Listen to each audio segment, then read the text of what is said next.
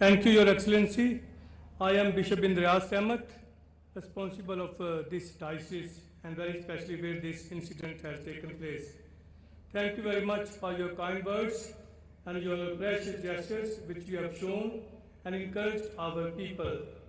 I also want to know how you ensure in future that such incidents will not occur. Thank you. Thank you so much.